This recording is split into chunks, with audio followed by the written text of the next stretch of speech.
Good morning, everyone. Good evening, good afternoon, wherever you are, and welcome to this week's Weekly Energy Boost. My name is Elisheva, and I am here this lovely Monday morning with David, and we are here sharing with you perhaps one of the most prevalent themes that people encounter in this month, this time of year, is today's topic is Quieting the Judge Within. And we're going to be focusing today on sharing with you not only wisdom and tools around the shift from judgment to compassion, but also some more practical tips for how we ourselves have navigated through those moments of should or should not, should be, should have, should not have, and really the incentive or the beauty that lays on the other side of doing this transformative work. Weekly Energy Boost is a 7-day spiritual weather forecast where David and I, and sometimes our guests, share with our listeners the most practical and powerful tools to take advantage of what's happening this week and this month. In doing so, we share timeless wisdom and tools that you can use in almost any situation. And this week we have the energy of judging all around us. It's there. It may seem like it's a punitive energy, but it's really there to help us find the parts of ourselves that we can transform. We're about to enter the month of Leo. We're ending the month of Leo this week and entering the month of Virgo, which gives us this really powerful opportunity. The month of Virgo is perhaps the most important month of the year on the Kabbalistic calendar because it gives us, it's the great eraser. It is the month in which we can redo, reinvent ourselves, review the year in such a way that allows us to create powerful and dramatic changes. So the weeks leading up to the month of Virgo are always going to show us where we've fallen short and where the growth is so that we can do those 4 weeks of Virgo in a mindful and profound way. And so this week we're focusing more on the idea, the energy of judgment. The last few weeks we talked about rules, rule breaking, feeling limitation and limited, which is another beautiful way to discover where the work is. So I hope you're going to join in and relate to what we're talking about today. I can't believe that there'd be a person on the planet who doesn't fall prey to this sometimes. Yeah, it's an incredible topic. And, we're just very close to the birthday of the soul of humanity. And for those of you who listen to us and who crave to know and understand deeper the wisdom of Kabbalah, I would go to Kabbalah.com and look at the litany of classes about the day, the window in time, the cosmic window of time called Rosh Hashanah. And a lot of people associate this with the Judaic holiday. And as you know, when you listen to our podcast, we are talking about topics that are endless, timeless. And we are talking about wisdom that existed since the beginning of time for all souls of humanity, predating religion. So what's really powerful is that on this birthday of the human soul, each person receives a new destiny, receives a new movie that is going to be the script that helps elevate you to your highest level. The challenges that you're going to have in your life are determined. The blessings are determined. It's all pre-written. Of course, it can change, but that is the new starting point. And that is happening this year, if I'm not mistaken, on the night of September 15th. And it will last for 48 hours. It's actually a 10-day window where the first 2 days are the most prominent of the script writing that is happening. So everything that you're going to experience from now till then are patterns of challenges that are going to come back to you that you haven't passed, tests that you haven't passed in the past. And so they're coming back to give you the opportunity to bring light to them.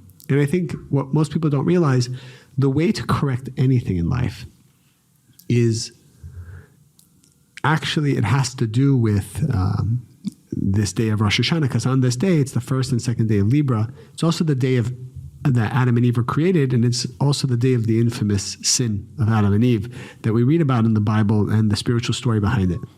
And really what it came down to is there was a short circuit done, an act where energy was taken before the vessel was ready, And we say that this was a connection to what's called the tree of knowledge, good and evil.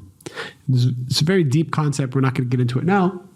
But what that means is that everything in this world now has a good that is encapsulating, it has a bad that is encapsulating the good. So every person, every situation, everything that is physical in this world has both a good and a bad aspect to it, which is really fascinating. There's nothing in this world that's purely good, and there's nothing in this world that is purely bad. Everything has both. And mankind was given the solution to making things good. How do you make something fully good? How do you transform darkness to light? Only when you see and acknowledge the good. So in life, when you can see the good and the bad, or when you just even see the bad, and you look for the good, you give the benefit of the doubt, you have now corrected what's called the tree of knowledge into the tree of life. You have now corrected this test that has come to your life so that it never comes back again. People always want to know, why do I keep attracting the same relationships? Why do I keep attracting the same kind of people into my life? Why do I keep attracting the same kind of pain? It's because when that pain comes, when that relationship comes, when that challenge comes, you're seeing the bad, not the good. You're choosing to see the bad. And as a result, you're solidifying the bad. And so this is all just dovetailing beautifully into everything that we're talking about judgment. Transforming judgment means giving the benefit of the doubt. I can't make this stuff up. I'm smiling while David is talking because in preparing for a class this week, I came across the actual scientific evidence that proves what David was just saying. And we always talk about how science is just catching up to Kabbalah. Apparently, the idea that when you look for the bad, you find it and that strengthens it. Obviously, the opposite is true, that when you look for the good, you find it and you strengthen it. And one of the things we teach in our classes is that even when you're in a dark situation, when you look for the light, you connect to the goodness wrapped inside that dark package. You connect to it faster. We talk about sitting in difficult emotions in uncomfortable situations so that you can speed up that process. The proof of that is something that's called the Baader-Meinhof phenomenon, where, let's say, for example, you're looking for a new car and you go and you test drive a Toyota, and suddenly it feels like everyone's driving a Toyota, right? All the cars on the road, every car that you stop behind in traffic, it's a Toyota. Why does that happen? Is suddenly the entire world drives Toyotas? No, but the fact that you have this new appreciation, new understanding, new experience of Toyotas, suddenly you're attracting. It appears that you're attracting them. It's actually a cognitive bias that suddenly you're focused on it, so you see it more. So that's the human brain is wired to live life in a more light-filled situation. All we have to do is pause and choose to see it. And the more you focus on it, the more you see it. And there's so many Kabbalists and different writings that point this out and teach different ways to do it. But the fact is, in the same way that when you're even on your phone, you start talking about buying a car, and just watch, it's going to happen to the two of us after this episode. Car ads are going to keep popping up. There were always car ads, but we're now attracting them because that's what our focus has been on for the last 3 minutes. So I encourage everyone to use this cognitive bias to shift out of that dark and often destructive pattern and habit of focusing on what's wrong, playing the victim card, seeing what isn't rather than what is, because it literally transforms the way you experience life. Oh, I love that. And we all have to look inside of our lives and see where we are as what Rav Asher calls a destroyer versus a builder. There are two modes of action. Either you're a destroyer or a builder. And a lot of people who think they're builders are actually destroyers. I remember this funny example once. This has happened a couple times. I remember it most with women, but it does happen with men too. There's a lot of women who are like women supporting women. And I find that very admirable. And of course, going narrow into the way we support people is often a way to be successful in anything that you do. And I remember several examples of this where there are people out there raising money, like women supporting women, raising money, throwing fundraisers, whatnot. But behind closed doors, I'd be like, someone would bring up a woman's name and she'd be like, oh, I hate that, B-I, and they would say all these horrible things. And I would point it out. I'm like, I thought you were into women supporting women. It's like, oh yeah, I do support. But this woman is and so it's interesting because we have to look inside of ourselves and realize that we can't be a certain way, 50% of the time, 80% of the time. And if we want to remove judgment, we have to make removing judgment a lifestyle. It has to be a decision to live the lifestyle of seeing the good. And someone once said to me, like, oh, I think you have toxic positivity. I actually really liked that word. I don't even know what it fully means. I probably have to look up the definition. Don't worry about it, David. It'll be fine. Yeah. Okay. So that's my toxic positivity. I kind of like that. I rather go extremely in that direction. It's all good, bro. Well, you know what? We need to define that because I think being externally positive. Well, but that's the criticism of it. Okay, that it's external, that it's right? fake and it's false, and we need to be real and feel our feelings and then work with them. Okay, so I think it needs to be an internal thing. And by the way, I think being positive doesn't mean you don't feel your feelings or assess the situation, but the end result has to be that you see the good, because otherwise you're going to be holding on to this poison, this cancer, the rest of the day. It's very draining. It's very stressful. It shoots up the cortisol. Every problem comes when you focus and hold on to something that is bad. And so when you hold on to a bad relationship, when you hold on to a bad job or career, when you hold on to an opinion or a thought of somebody hurting you, you're holding on to it. All of this corrodes the insides, corrodes the consciousness, and eventually the movie that you see has become a reflection of how you feel inside you. So this is the time that the universe gives us the support and the strength, actually, because in Virgo, it says that there are 13 gates of mercy that are open, 13 lights, which is another deep concept that there's hundreds of classes on. But it means for us that we can draw upon these qualities of the Creator, these 13 attributes of the Creator, which all have to do with something that is merciful. There's something that is an aspect of mercy, whether it be forgiveness or it's seeing the good, or another one is slowing down your quickness to anger, slowing down your quickness to judge. It says that for a judge not to be disqualified in the time in biblical times, they had to make sure they did not make a presumption until they heard both sides. Something that we do is often we hear one side. Somebody says something and right away we're like, wow, that's horrible. I can't believe they did that. You have now actually become disqualified. You've disqualified yourself as a judge, and there's a lot of negativity with that. Every time you hear something, you should hear it. You should say, okay, I hear your pain. I feel your pain. Before I make a decision about what really happened, I need to hear the other side. You have to hear both before you even make a decision. Even when you make the decision, you have to find the good in both of what happened. You bring up something I think more fundamental that maybe we assume everybody's heard or remembers, but they don't, which is when we judge, we're basically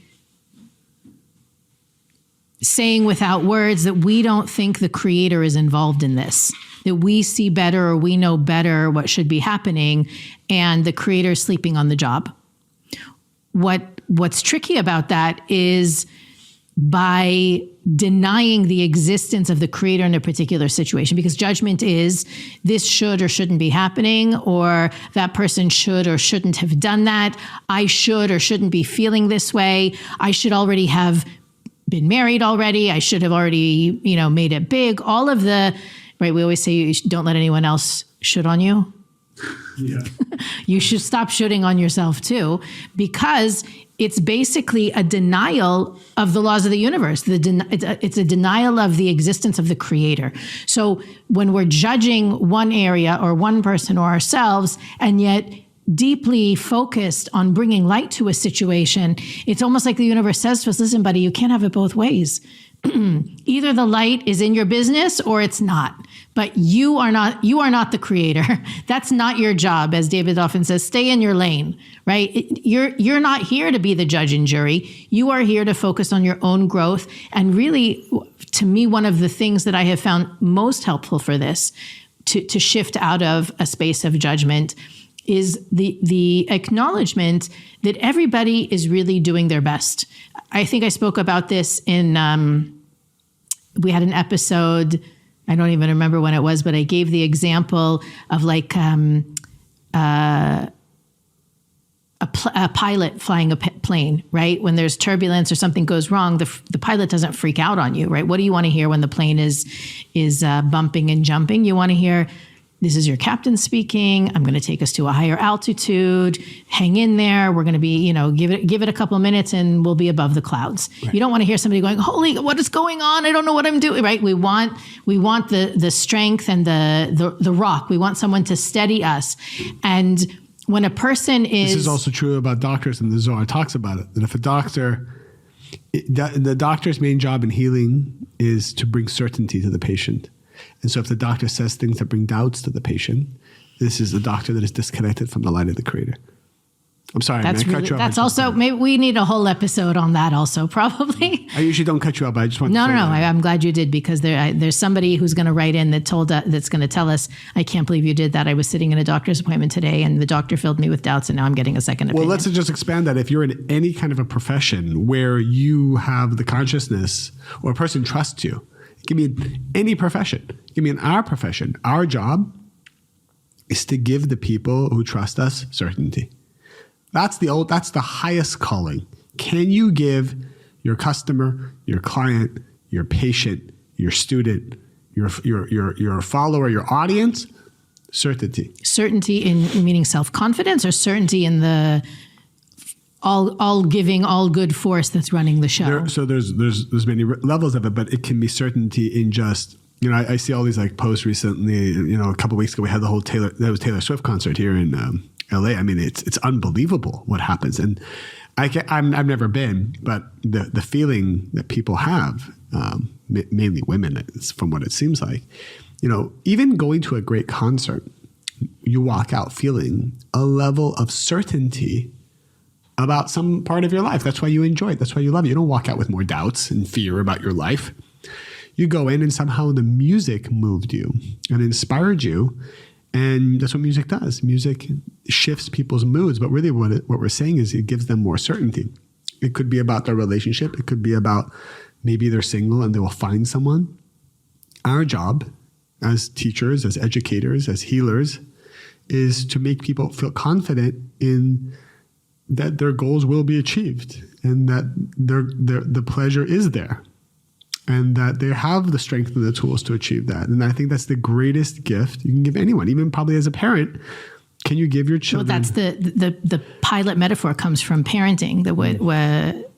It's a book, an author that I follow gave this metaphor, and she said, when your kid's freaking out, they're looking for someone with calm and steadiness, not someone who's freaking out they're freaking out. 100%. So I think that part of the realization is that even if you're freaking out,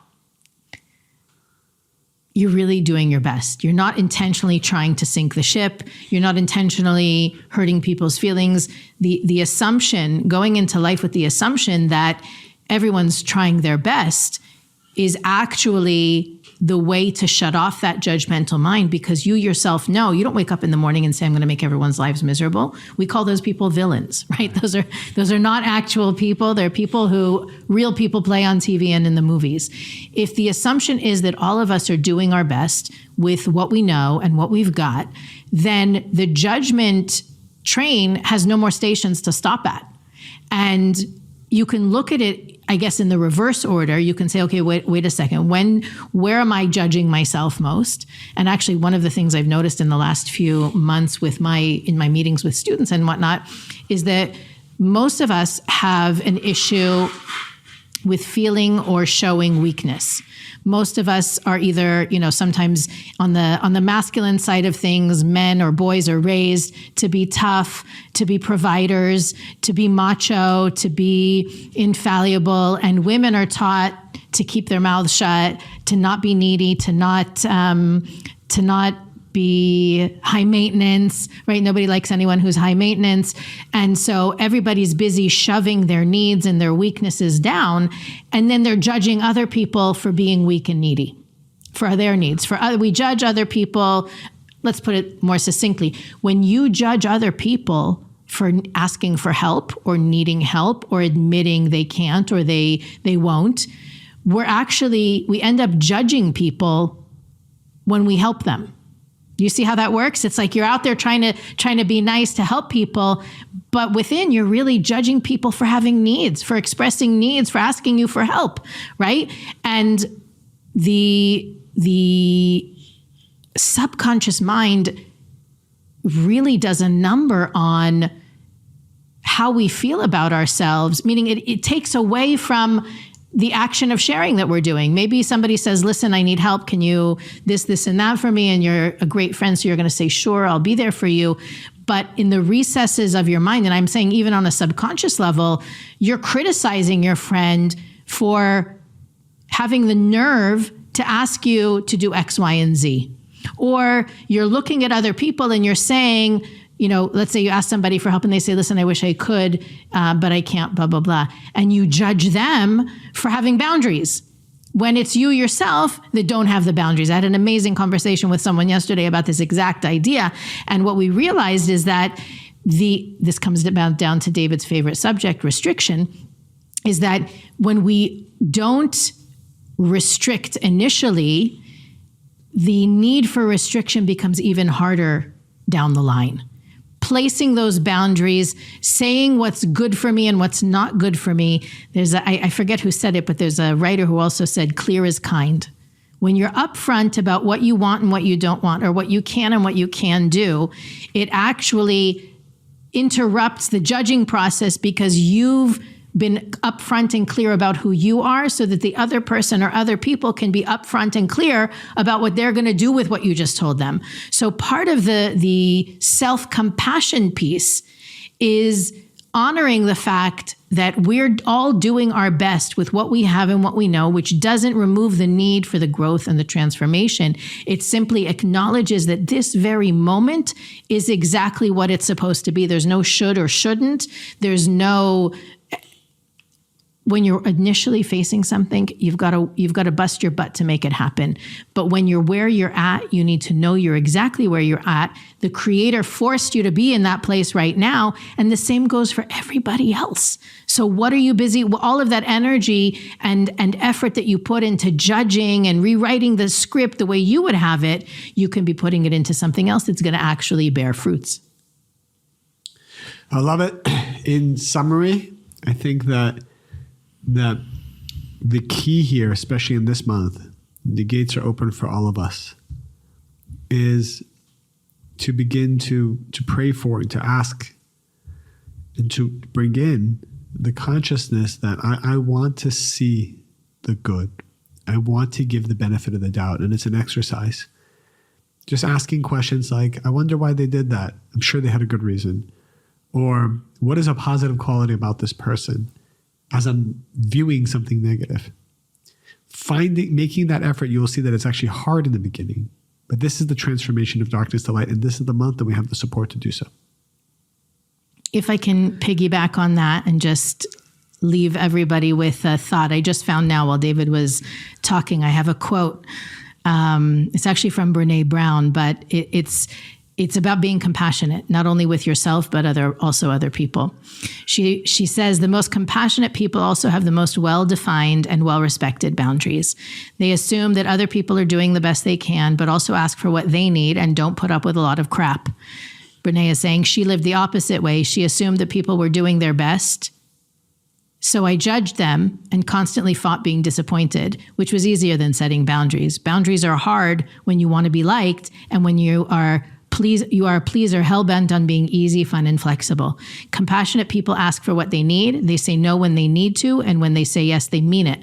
They're compassionate because their boundaries keep them out of resentment. So I guess that's where I drew upon it initially, but in living it and putting it into practice, I just want to make sure that everybody understands it's not for anybody else but ourselves. that shift from judgment to compassion, from self-judgment to self-compassion, and from judging others to being compassionate with others, it's not a slogan. It's not a make the world a better place. Your life will be better as a result of it. And there's both emotional explanation for that, but also Kabbalistically, and I think that this is maybe the one point we missed that we can't end without saying, is that according to Kabbalah, there will be no judgment, no negativity, no darkness you will ever attract into your life if you refrain from judging.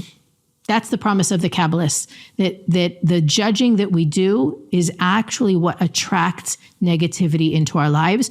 Most specifically, when we judge someone else for something that we ourselves do. And that is basically how judgment works.